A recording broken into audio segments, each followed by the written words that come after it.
എനിക്കിതിൽ ഏറ്റവും കൗതുകകരമായി തോന്നിയത് ഇന്ന് വന്നിട്ടുള്ള ചില സാരോപദേശങ്ങളും ചില ഓഡിയോ, അതായത് ആദ്യമായി പുറത്തു വന്നത് രാഹുൽ മാങ്കൂട്ടത്തിൻ്റെ ശബ്ദം ഇന്നിപ്പോൾ രാഹുൽ ഈശ്വർ പുറത്തു വിട്ടിരുന്നു. അവർ തമ്മിലുള്ള ഫോൺ സംഭാഷണം പിന്നീട് അത് പിൻവലിച്ചു.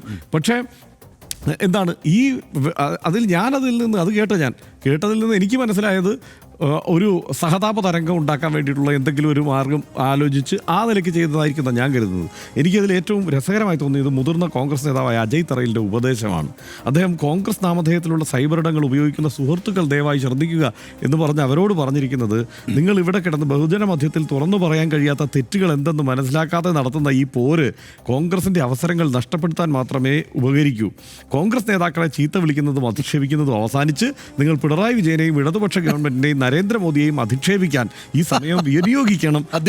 അതെ, അങ്ങനെയാണെങ്കിൽ പെയ്ഡ് PR വർക്കിന്റെ പിറകെ പോകേണ്ടി വരുന്ന ഗതികേട് ഉണ്ടാവില്ല എന്നുമാണ് അദ്ദേഹം പറഞ്ഞു വയ്ക്കുന്നത്. അപ്പോൾ ഇന്നിപ്പോൾ റിനി ആ കാര്യത്തിൽ കാര്യങ്ങൾ വിശദീകരിച്ചിട്ടുണ്ട് പോലീസിനോട്. അതൊരു പരാതിയുടെ സ്വഭാവത്തിലാണോ അതോ ഒരു മൊഴിയാണോ, സംഭവിച്ചത് എന്താണെന്ന് വിശദീകരിക്കുകയാണോ എന്നുള്ളത് നമ്മൾ അത് ഏത് തരത്തിലാണ് ഇനി വികസിക്കുക എന്നുള്ളത് കാത്തിരുന്ന് കാണണം.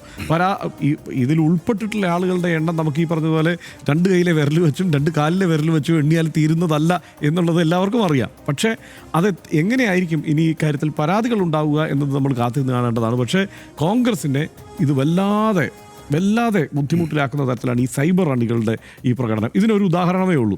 അത് MV ജയരാജൻ പറഞ്ഞിരുന്നു, ഈ CPM-ന്റെ പേരിൽ കുറേ സൈബർ ഗുണ്ടകൾ ഇറങ്ങി തിരിച്ചിട്ടാണ് കുഴപ്പമുണ്ടാക്കുന്നത്, തെരഞ്ഞെടുപ്പിൽ തോൽപ്പിക്കുന്നത് അവരാണ് എന്ന് MV ജയരാജൻ പറഞ്ഞത് ഓർമ്മയില്ലേ?